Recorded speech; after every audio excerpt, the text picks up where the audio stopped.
Russ, so we are live now. I'm gonna make you host. Just make me co-host again. Okay, great.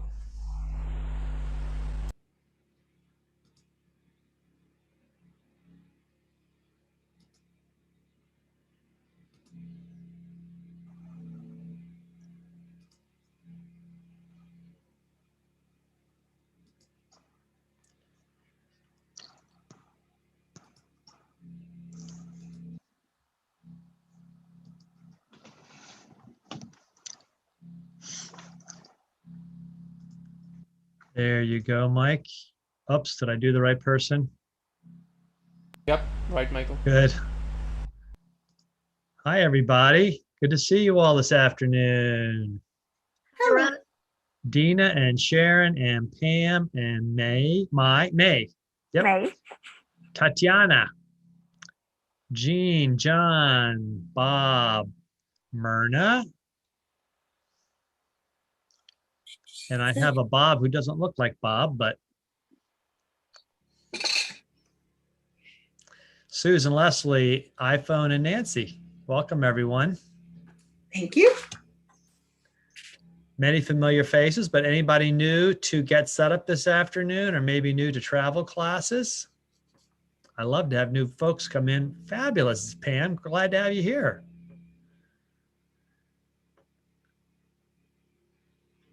And we do have someone named iPhone, and you are okay to be iPhone if you'd like, but we'd love it if you use your name. Then we can call you by your name if you have a question.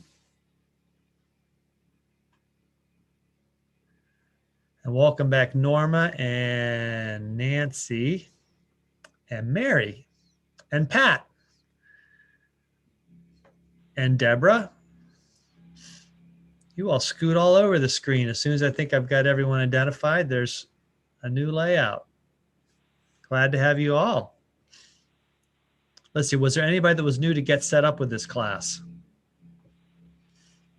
Okay, here's an informal poll. You can just raise a hand, or if you're not on screen, you can raise your virtual hand. How many people here have taken a class like using Gmail or Word docs or some kind of introductory tech class? Super. That's what I think we're kind of known for. And I've even taught a lot of those. They're fun to teach. Super. I'm glad to know we got people here taking those classes. And now you discover there's more to Get Set Up than learning how to make your Facebook profile secure or how to organize the apps on your iPhone. I wonder if I should do a class on how to organize your apps on your iPhone, because I was doing a class where I was demonstrating some things on my iPhone, and someone said, how do you get those folders on there?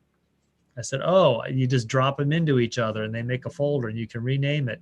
I said, oh, that'd be fun. Show us. We need a class on that. I thought, okay, well, I'll suggest it.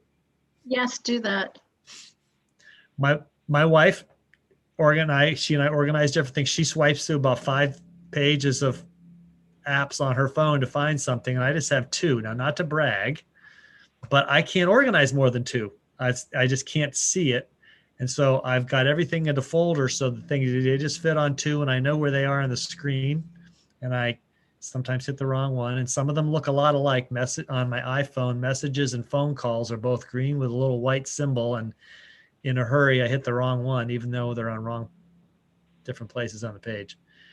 Welcome, everybody. We've got quite a few folks here today. We got 28. Wow, lots of people here wanting to know how to pack everything into a carry-on for 2 weeks.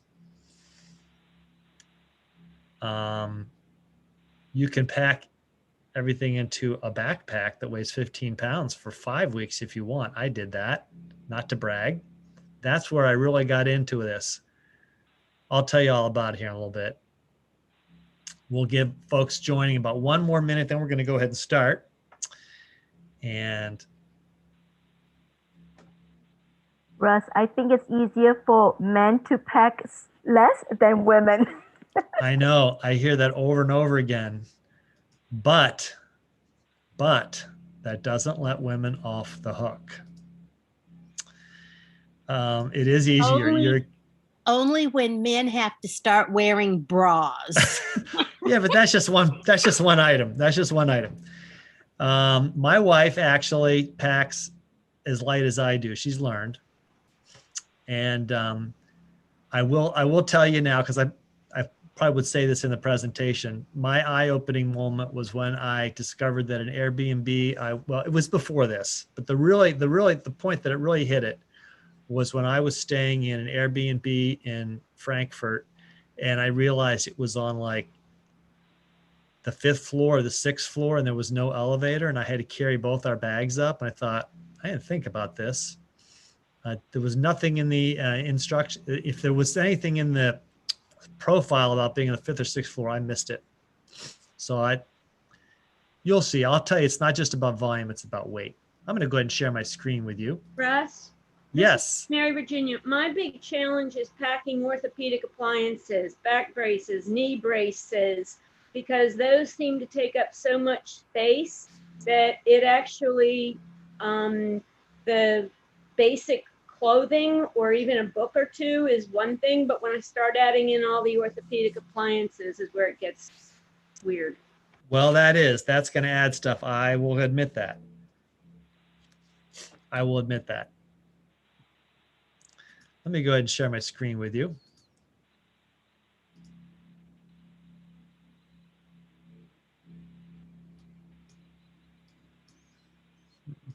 Oh, there we go. And you should see something that says how to pack a carry-on for a 2-week trip. I'm your guide, Russ Eanes. I'm from Harrisonburg, Virginia, which is in the Shenandoah Valley, which is Western Virginia, not to be confused with West Virginia. I'm a writer, a walker, and a cyclist. I formerly was a book publisher, and I love to work with authors and help them shape their ideas into books. I'm now a full-time guide with Get Set Up, and I love the energy I get from working with older learners. Get Set Up helps you learn useful skills from people like you, so you can do wonderful things. We already talked about basic things like Gmail and how to use Google Docs, but there's all sorts of stuff you can learn, and I encourage you to take as many classes as you can because they're all free. During our classes, we learn from each other, so I always have a lot of discussion and question and answer. Ideally, we can see you and your cameras are on. You can request a recording of this class afterwards. You email help@getsetup.io. We do have a TA with us today, and he can also help you with some of these questions if you have them, tech questions or practical questions about classes. If anyone's joining by live stream, the best way to participate is to join us and register for a class, and you get to be here live and ask questions. Lastly, Get Set Up's not paid to promote any specific products, and I know I will mention a few specific products today, but I'm not being paid to promote those. Okay, this is a basic carry-on suitcase. It's 22 inches by 14 inches by 9 inches. I'm sorry, I don't have that down in centimeters. Metric system. That is the allowance most airlines give you for a carry-on in their overhead compartments. Now, just one little warning here about carry-ons, especially when it comes to international flights. What you can put in the overhead compartment on a carry-on or what you can carry on the plane isn't always limited to the size of your bag, the volume of it. It also might be limited by weight. I once got caught by Lufthansa trying to fly back from Germany. I had a piece to go underneath the seat in front of me, and I had a carry-on bag to go overhead, and they asked me, could I kindly weigh them this is at the gate, and I put them on the scales, and they said, you have too much weight here. We're gonna have to check your bag. So check your airline regulations before you assume that any carry-on is only just about size. Most domestic flights, I believe, give you about 30 pounds in a carry-on. So it's pretty hard to pack more than 30 pounds in a carry-on. Let me show you one last thing about my carry-on here. And that is right here. This is my standard carry-on bag. This one right here, you see pictured, is my Travel Pro bag with 2 wheels, and I'll explain more about that later. I have a couple of identifying things on there. I have a red carabiner attached to a strap. The strap's also so I can put a briefcase on there if I want to. or hang something off the edge of the carry-on. But also, even though this is a carry-on and I'm going to be taking it on and off an airplane myself, sometimes you have to gate check a bag at the gate, and everybody's got black suitcases. And so I've had someone accidentally walk off with my bag. Unfortunately, I spotted it with that red carabiner. I said, "Excuse me, I think you have my bag." And they were embarrassed. "Oh, I'm sorry." And they handed it to me and I went off. So always have something identifiable on your bag. Even if it's a carry-on, you think the only person's ever going to handle it is yourself. Now, carry-ons come in a couple different types. There are spinners, which have 4 wheels on the bottom like this, and those wheels rotate. And then they're called the rollerboards. That's this one right here with 2 big wheels on the back. Now, let me go back to this spinner for a minute. The spinner, because an airline restricts you to this overall size of the bag, those wheels at the bottom count as part of the length of the bag. So I always warn people that a spinner, while having certain advantages in airports and on airplanes, do have slightly less space. And if you're worried about exactly how much volume you have in your bag, a rollerboard will have more volume if it has wheels like this. The other difference between a spinner and a rollerboard, let me pop back to the spinner for a second. These tend to be very light duty wheels. They're not real super strong. They're great for rolling through airports. They're really good when you have to roll it down the aisle of an airplane because you can kind of set it on the ground in front of you and push it. Very nice. They're good for going through hotel lobbies. But if you have to drag it down a sidewalk a half a mile in an old city somewhere or over cobblestones, they can break. That's why I like rollerboards right here that have bigger wheels. And they are also, by the way, inset into the bag. So you get that full length of the bag like this if you're being a stickler about size on an airplane, and some airlines are. My rollerboard also is expandable. So it's got an extra set of zippers right here. The thing can expand about 2 inches, making it wider. That might be tough to get in that carry-on over the airplane. Of course, I'm about to teach you about how not to stuff your carry-on. But my wife and I have a strategy where sometimes we bring souvenirs or gifts back from our travel, and we want to have some extra space in our carry-on bag. And it's nice to have it expandable because sometimes we might check a carry-on for the way home, not the way over. But this is your standard rollerboard, has a zipper along the side and opens up. Most of us have them. Mine also has a couple zipper pouches at the top right here, and that's handy for putting little things in at the airport. If you want to keep your cell phone or your charging equipment or a book or something in there, it's really nifty to put it in there. Now, when you're thinking about a bag, you want to think about the wheels. So I told you spinner wheels are good for airports and airplanes. One other thing to make sure about a bag, and I actually did research before I bought my bag. I used to travel for 7 years. I traveled on an airplane almost once a month for work. And I learned to take a carry-on. That's because I sometimes had my bag not make it. So I always took carry-ons, and I did have a carry-on, a cheaper carry-on, a rollerboard with these wheels in the back wear out on me. So I researched it and I looked for what are the bags that have the best wheels so that you can go down the city streets in old European cities or through South America where I've been with a rollerboard and drag it and not have the wheels give out of you. But as I was researching it, I also found that zippers matter. And actually, I kind of know that because I once worked in an industrial sewing shop, and heavy duty zippers like YKK, for example, is a good brand, are also important because your zippers can give out on you in a suitcase, any kind of suitcase. And there's nothing worse than being on a flight somewhere or about to go on a flight or coming back for a flight and discover that your zippers popped apart, especially if you're, got a lot of stuff in that bag. And I've seen that happen to people. Unfortunately, their bag kind of break apart because the zipper broke. So I would say, in my opinion, if you plan to use your rollerboard or your carry-on a fair amount, spend a little bit more. You don't have to spend a fortune. I think this bag cost me maybe $100 or a little bit less. You can really spend something like about that much. Mine also has a long telescoping handle. You can see the inside frame of the handle inside the bag right here. A long telescoping handle is really nice for pulling, but it's also really nice for attaching things. I used to attach a briefcase to mine when I traveled. for work.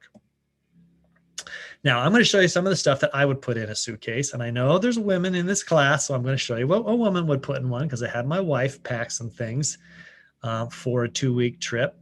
And I know that I do a lot of trekking, but the kind of clothing I take on a trip, even when I'm not going to be trekking or walking somewhere, is the same kind of clothing I would take on a 2-week trip. So I've got here some outerwear. I've got a light down puffer jacket, doesn't weigh very much, rolls up real tightly. I've got a rain jacket that is breathable. I've got a fleece. I've got a lightweight windbreaker, which folds up into its own pocket. I've got a cap and an umbrella.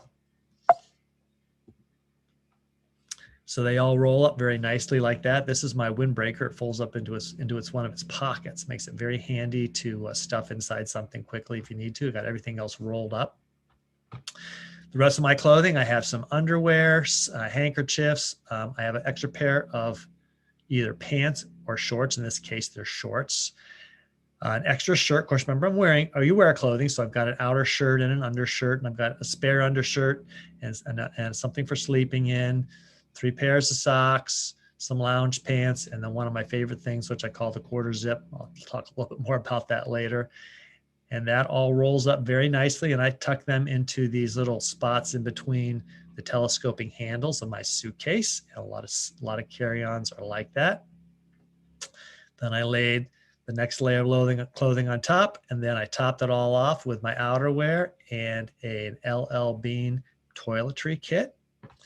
And you can see it all fits very nicely inside that carry-on. I'll show you some of the other stuff later that I would put in, the electronics and other stuff. I just want to show you how it can very easily fit in for 2 weeks. I could even put in a bit more items of clothing if I wanted to, another hat and an extra pair of shoes, which I don't have here. I carry usually on a trip a pair of sandals and a pair of hiking shoes, and that's it. Even if I'm in a city somewhere, I don't need anything more than that. When you're packing and looking for things, I always think in terms of layers, and I look for things that quick dry, because I hand wash a lot of my clothes, mostly my clothes when I travel. I've learned to do that over the years. And I also think of wicking. Now that picture of me there's got one of my favorite articles of clothing. I'm even wearing it today. It's the famous quarter zip. This is a very lightweight piece of clothing. It's got a blend of cotton and artificial fibers. And not only does it wick, but it also dries very quickly. It's great. It's UV rated, so it's like UV 50. And I have several of these. I have one that's almost kind of off-white that's nice to wear in the sun, so it does sun blocking. And you can put them over shirts. You can over like a button-down shirt. You can put it over just a t-shirt. And they make them for women, by the way. This is one that I found at LL Bean for about $70. My wife has one of these. And hers even has those little thumb things on the ends of the sleeves to hold your sleeves down all the way. And it also has a really nice feature that I like, which is the breast pocket right here, zippered. And that's where you can stash something you want to keep safe when you're traveling. So this is one of my favorite articles of clothing. I have these in all different weights, and they make them for men and for women. And they're not necessarily expensive at all. LL Bean, REI, your local outfitter shop. I mean, even the Dick's Sporting Goods or any place that sells active clothing will have these, and they're not expensive. And I really recommend them. Now, I asked my wife to prepare the same thing. So there's a little trick that you may have heard of. It's called the 5, 4, 3, 2, 1. So 5 items of socks, underwear, 4 tops, 3 bottoms, 2 pairs of shoes, and 1 hat. So assuming my wife on a trip would wear a pair of shoes on her feet, this is what she would have for that 5, 4, 3, 2, 1. So she laid them out on the bed, and then she rolled them up into her suitcase and put them also into the little same idea, set them into the wells of the suitcase in nice, neat rolls. She threw her shoes in here, and some people can you can even be a little more efficient. You can stuff things in the shoes to save space if you need to. In her case, she didn't do that. She put all her underwear and socks in a nice little bag like this, little packing cube they call them. and then rolled up her pants and tossed in her hat. She'd only filled up half the carry-on. So she got a lot of articles of clothing in there. And of course, she's got a toiletry kit just like I do. And women I know bring more things than men. I get all that. But it's very doable if you want to. I'll pause for some questions here in 1 second. I am just going to show you a few other items you might want for packing to organize. I have these colored stuff sacks of all varieties. They're different colors for the different sizes, and I like them. And sometimes I organize my stuff into stuff sacks. I've done it so many years that I know that red means things for bedtime, like my lounge pants, a t-shirt, medications, that kind of stuff all goes in there. So again, you just can organize your bag with stuff sacks like this. They're very inexpensive. You can buy them online. My wife and I each have a toiletry kit from LL Bean that hangs up. It even has a little mirror that goes with it. I really love these things. They have all sorts of nifty compartments in them, and they fold up very nicely. You can also purchase packing cubes of different sizes if you like to organize your things. If you're not bringing too much and you really can get it all easily in the bag and don't need to kind of stuff things away in little corners, I like the idea of stuff sacks and packing cubes because I like to keep my stuff kind of organized. These packing cubes have kind of a mesh window so you can see what's in them. And I pack them in such a way that I can take a glance at them and know what's in each of those packing cubes. Generally, I don't take more than 2 myself because I like the stuff sacks for things. And we also have some smaller packing bags that have mesh sides like this with zippers. And we have one that's a first aid kit and a couple extra items. And of course, always bring along 1 or 2 extra Ziploc baggies because you might find yourself needing to remove toiletries somewhere. I travel in the US on a plane and I have TSA pre-check, which means I don't have to remove the liquids from my bag. I don't have to remove my electronics, my laptop, my iPad. I don't have to take off my shoes. However, TSA pre-check does me no good when I'm in Ireland heading back to the US. They could care less about TSA pre-check. They want to know, where are the toiletries, take out the liquids, take this, that, and the other thing. So I always carry along an extra bag or 2 or even 3. Hey, you can give one to somebody else who's suddenly clueless at the gate, check somewhere else who doesn't know what to do to put with their liquids. Let me pause at this point. I've kind of run through the basic packing, how I get lightweight things in and put them in a bag, and let me field some questions. So why don't you put up a virtual hand raise through the reaction button, and that'll kind of queue up the questions.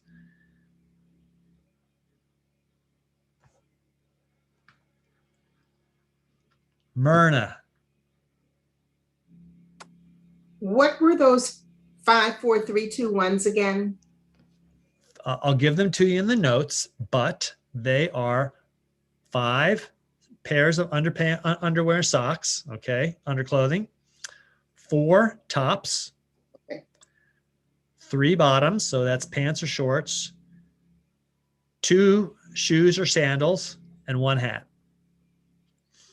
Now, I'm a bald guy, so I get to take 2 hats. And I do. It's a general rule. Honestly, I think that's almost a little too much. And I know people I don't mean to be a packing curmudgeon, but I've learned over the years that it's more about the weight than the volume. And I don't think I rarely hear people tell me I didn't pack enough stuff for this trip. What I hear is, why did I bring all this stuff along? And when I walked across Spain, I know this is a different story, walking with a backpack of 15 pounds, 500 miles. But the most famous part of walking that route, the Camino de Santiago, are the stories of pilgrims who had to get rid of stuff. And they didn't struggle with like, oh, I wish I had this. Oh, I wish I had that. They struggled with, I brought all of this along. Now what do I do with it? They've got some precious item they brought from home and they don't want to carry it along with them. And then figure out, can I get rid of it or not? So I think it's the same thing when you're packing a carry-on for a trip. Go for less stuff and lighter weight. Don't forget that when you have stuff in a carry-on and you're on the airplane, you got to hoist that up over your head into a compartment. And Yes. I have seen people struggle with that. And I have seen people, to their own embarrassment, drop their bag on the head of somebody else, which is why I always like to get on the plane early and get mine up above the slot where I'm sitting so I don't accidentally hit somebody. So anyway, 5, 4, 3, 2, 1, I'll give you that in the notes, and some links to some articles about how to pack. And I'll tell you, every article I've seen about how to pack less stuff in a trip always emphasizes taking less stuff. John says he also takes a backpack as his personal bag so he can put it under the seat. I totally agree with you. Actually, when my wife and I travel overseas now, we put everything in our backpacks like we were going to go on a 2-week walk or trek. More questions at this point. I've got more to show you, and I'll come back for more questions later. Yes, Mary. What do you, I mean, I've always heard through the years that you roll certain things and then there's other things that you lay flat or that you roll around something else. And what's your thought on rolling versus flattening versus rolling over something else? I roll everything individually. Believe it or not, depending on how long it's in there, rolled things usually don't get as wrinkly as things that might be laid flat. That's my experience, just because things are laid flat and then maybe you haven't got them folded as neatly as you thought. Whereas when you roll it up, it tends to roll a lot of the wrinkles out. Not all of them, but, and then I often take things out once they're rolled up and let them flatten out when I get somewhere. I don't think that a rolled item by itself takes up any more space than rolling it around something. Yeah, I've heard the roll around, and those are all okay. They're not bad advice. But I think rolling allows you to take advantage of more space. And even when I've used those packing cubes, I've rolled them up and stuffed them in the cubes.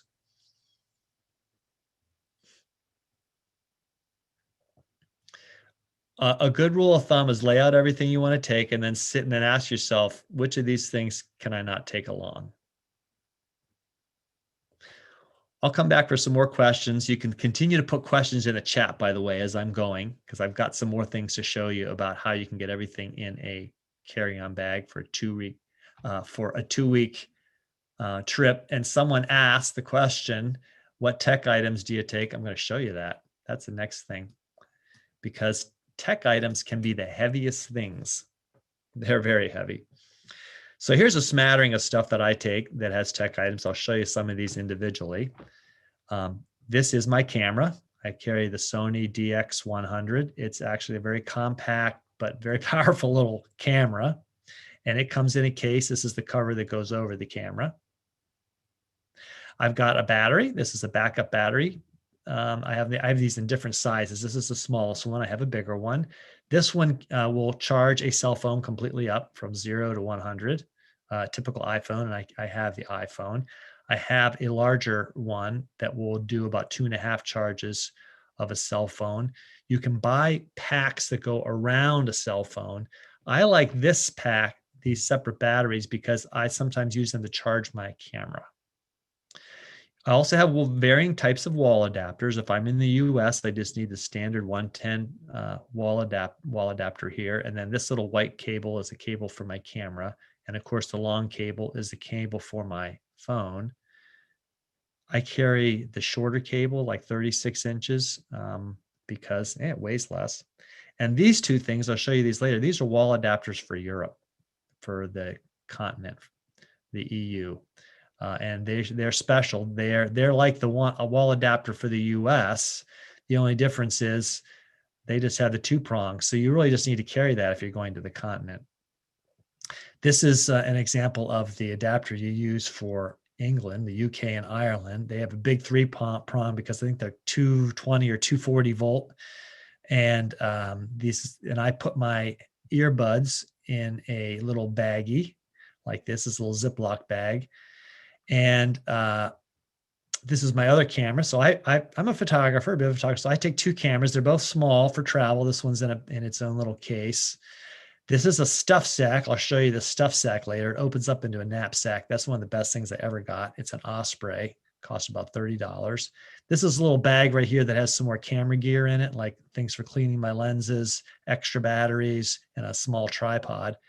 And then this is my beloved 500-liter bottle. And I say my beloved, you can get these anywhere. I think this had some kind of Italian sparkling water in it. I often pick these up, drink whatever's in them, have some sparkling water, and then use that as my water bottle on the rest of a trip. Because if I lose it, who cares? And they don't weigh much. And you can get 2 or 3 of them and then add or subtract water as you want. And again, because you bought it as a disposable water bottle, you won't mind it if you lose it. I'm not in favor of bottled water. I think we should drink tap water when we can. I think plastic's a waste, but a few of these every now and then is okay. Just to zero in on the electronics right here, these are these European adapters I have right here. So this kind of standard wall charger that we have, wall adapter, I should say, for an iPhone, this is what one looks like in Europe. So it has the same kind of USB slot in the top and just goes straight in the wall. If I'm going to the continent, I won't bother with this thing from the US.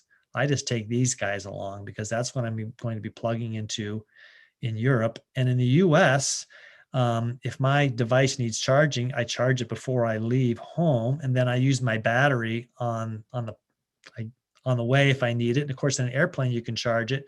So really, if you're traveling from the US, you shouldn't need to take along these extra adapters or things for a foreign country. You can get the same kind of thing here that I use for the continent. You can get for using in the UK. This one right here is similar to this one, but this one has 3 USB ports in it. So you can charge a camera and a phone and whatever else you want.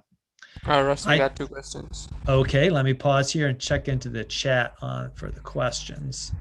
Oops, someone may come back here. One's from Susan, one's from Nancy.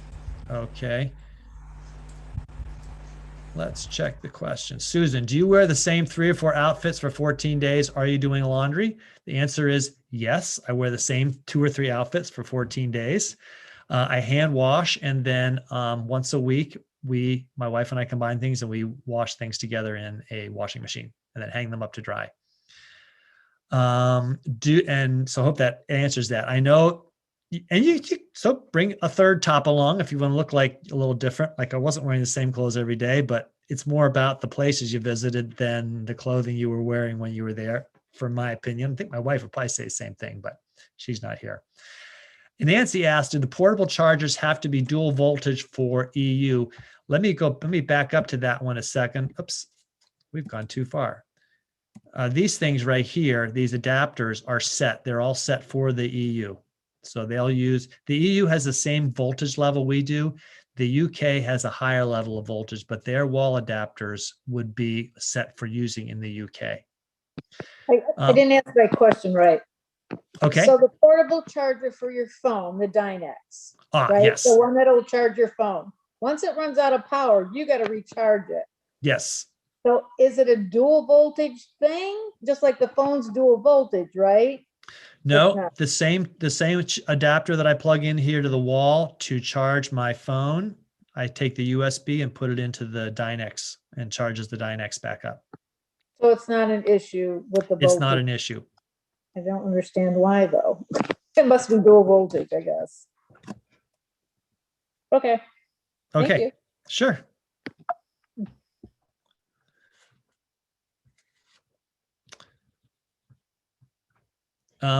I've now switched up because in 2019, I went to Italy and took a laptop and really regretted that I had all that weight with me. So I now have an iPad mini.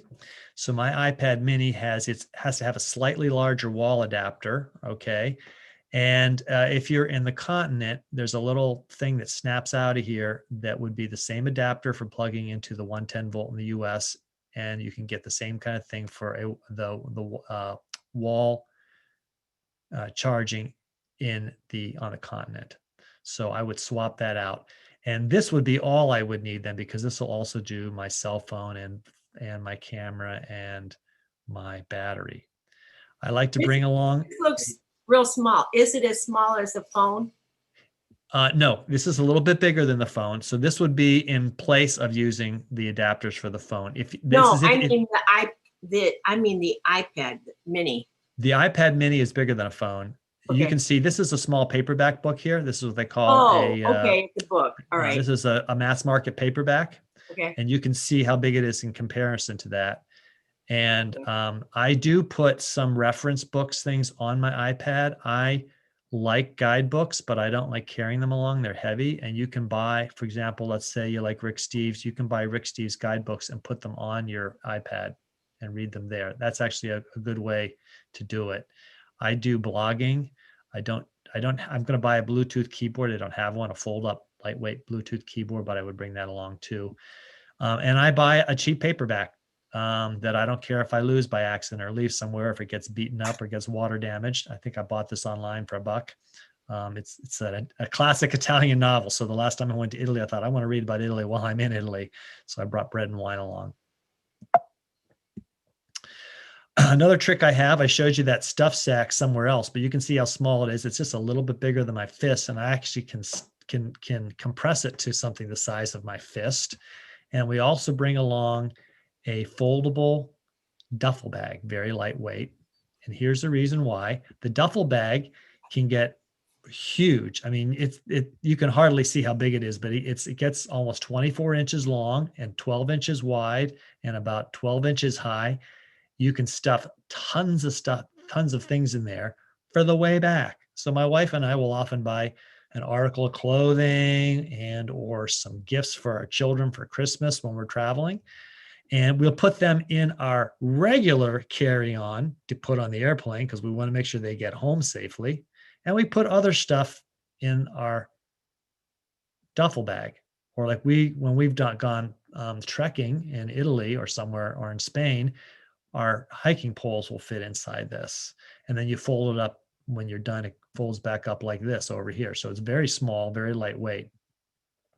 And the stuff sack here, I'm wearing it on the front because if you're on a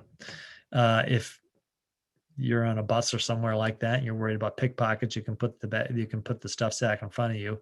I never put valuables in this backpack when I'm traveling though. Even if I'm in a big city, I just put in maybe a water bottle and a jacket or something like that. I'm going to stop sharing at this point and let's go back and let's do a little Q&A because I know you got all sorts of questions. And I realize there's a lot of women here and women pack differently than men. But my wife has learned over the years, again, because the weight matters. And we both would say that the less stuff you have along, the less there is to keep organized because, I mean, we're traveling to enjoy the experience of where we are. We're not traveling to keep track of our stuff that we might bring with us. And also, if you pack light, you can bring some things back with you. We both have some treasured items of clothing that we've bought on trips. If you go to Ireland and get one of those sweaters that they knit from the island of Iran, that's a great item to bring home, a really warm wool sweater from Ireland. I wear that at home every day. That's the kind of thing I bought on my trip. And because I didn't bring that much stuff with me, there was plenty of room to bring it home.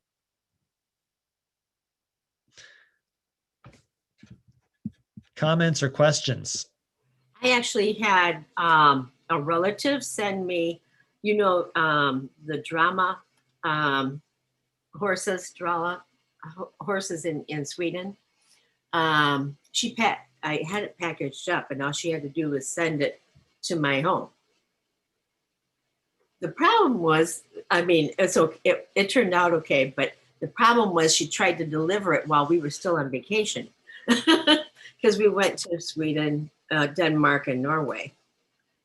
So my Swedish relative sent it in the mail. I mean, that's a way to get some of this stuff home too.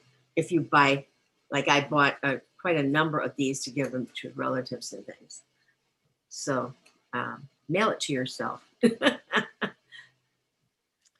And you can bring home bottles of wine. I have got a special bag that you can put.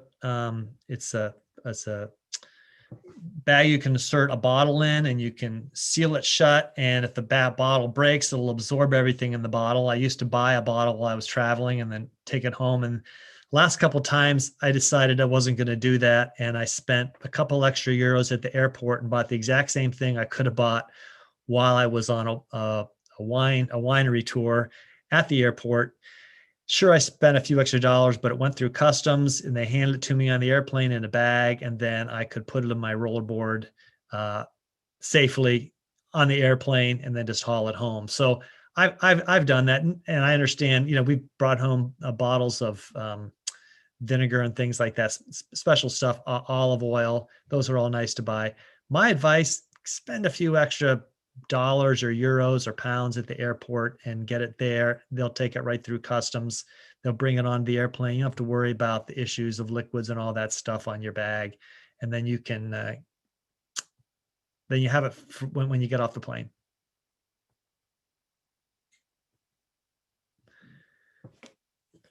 More questions? I know there have to be questions out there.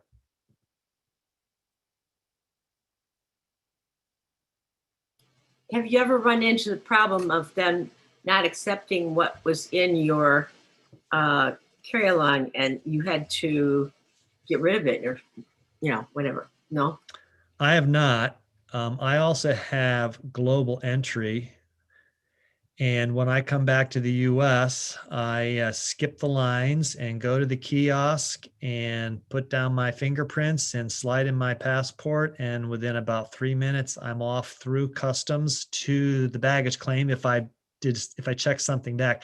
My rule is— How do you get that? How do you get the global entry? What does that mean, and how do you get it? It is a special program from the US government, Customs and Border Patrol. And basically they check you out, and if you look safe, they'll give you global entry. And the nice thing about global entry is that if you get global entry and it costs $100 for 5 years, you also get TSA pre-check with it.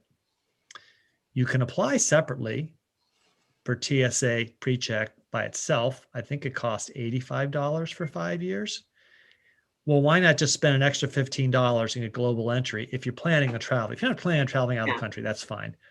But just to give you a couple stories about why I've learned some of these things. In 2014, my wife and I flew to Colombia and to visit our son for 2 weeks. Then we came home. We came home through El Salvador. Our flight in El Salvador, where we got on a different flight, was delayed about 5 hours. And so we were planning on getting in, well, it might have even been 6 or 7 hours. It was a long time. We were planning on getting in mid-evening, like 6, 7 o'clock, 8 o'clock. And we didn't get in until after midnight. It might have been 1 a.m. We were beat. We got down to Customs and Border Control in the US. And even though we were the only flight getting in right then, there were 200 people in line. And we waited over an hour in the middle of the night to get, waved through finally with our stamped and passports and everything, and then picked up our bag and then had to drive home 2 hours. That was when somebody said to me, "Why don't you get global entry?" TSA pre-check comes with it, because I was traveling so much for work. One of my actually the chairman of the chair of our board of directors said to me, "You're traveling so much. Why don't you have TSA pre-check? That saves you 15, 20 minutes every time you fly, each way." So I got both. And so I've skipped the lines from then on. It's worth it. To give you one other, so that's kind of my horror story. And I know people have been through worse. I don't know how I got it, but I do sometimes get the TSA pre-check. Do you think it's my age or what? I mean, I'm not paying anything extra. Yeah, that is random. Okay. Do you travel with someone who has it? No. Okay. I know my wife, before my wife got it, she got it with me sometimes. Sometimes the airlines give it to you when you're older. I mean, I remember when I was not yet 60, I was probably 55, and I was going through the security check at the airport, and there was a sign that said, "If you're over 70, you don't have to take off your shoes." And I thought, well, now I got something to look forward to in life. That is good. Well, Garrison Keillor said we're all safer because the grandmothers of America are taking off their shoes at security checks and in the airports. I won't go into that. May, I want to come to your question 1 minute. I'll give you one other pointer about why I do a carry-on. The two reasons are, when I get to an airport, my destination, I want to just walk off the plane with my bag, go to what I'm doing next. Second reason is I want to make sure my bag is with me. Because it takes time at baggage claim to get your bag, but your bag is there because you've got it getting off the airplane. I had a work colleague who went on a 2-week tour of the UK and Ireland with her husband, and they did about a day, in each place, and they were going all around every day. They were moving something new by bus. They checked a bag because they checked 2 suitcases, and they had a leg that they had to fly from like Washington or Pittsburgh to New York and New York to London. And when they got to London, their bags weren't there, neither bag. And the tour company says, well, we're leaving this afternoon, so you need to, we'll get the bags. The airline will send your bags tomorrow. So they bought some extra clothing. They took off with the tour company. The next day, the airline did send their bags to the place they'd been the day before. And they went through a hassle with the airline to get them then sent from that place to the next place. Their bags followed them. This is no joke, a day behind them for 2 weeks. When they arrived back home 2 weeks later in the US, the next day, their bags that were supposed to accompany them finally arrived back in the US, never opened. Wow. So I've always said, you're investing in a trip and an experience. Do everything you can to make sure that experience is as stress-free as possible. And that's why I carry on, because then when I get to my destination, I've got my bag with me. May. Hi, I forgot to unmute myself. I want to ask you, so when you're traveling, is there any like events that you wanted to go and it requires you to wear something that's more formal? And if that's the case, to go to like a fine dining restaurant or to a theater, and how do you pack those stuff in if you want to get that kind of experience as well and wear those kind of clothes? Because what I see you've packed, it's great, but if you want to do something that might require those kind of clothing and stuff, wouldn't it be a little bit problematic? It would be, but they do make clothing like that. I didn't show it because I don't have one and take it with me, but there's a very nice men's blazers. They would make them for women as well that are packable and travel. You can fold them up like that and take them out and they'll be wrinkle free. Same thing with trousers. So actually you can take some nicer clothing with you if you want. And it costs a little bit more, but you're probably spending a little bit more to go to a finer dining or something like that. And maybe Carol's question about packing for New York dinner theater week, you're probably going to do the same thing. One other bit of advice, if you're in the US and you're traveling from a destination within the US, you may not be on the plane all that long. I mean, if you're flying coast to coast, okay. But still, you might be 2, maybe 3 hours in the plane. Wear your nice clothes on the plane. And you don't have to worry about folding them up. I mean, I used to, because for business, I used to have to occasionally wear a nice jacket and a tie, and I would wear those through the airport. Here's a hint. I got better treatment when I was dressed up. The guys at security saw me coming with a tie and the suit coat, and they let me go through. I don't know. I didn't think it was fair, but they did. So I used to do that sometimes just to get better treatment at the security if I was in a hurry. So my advice would be in the US, wear those things on the plane. And then you can just take them off when you get where you're going and change into something else.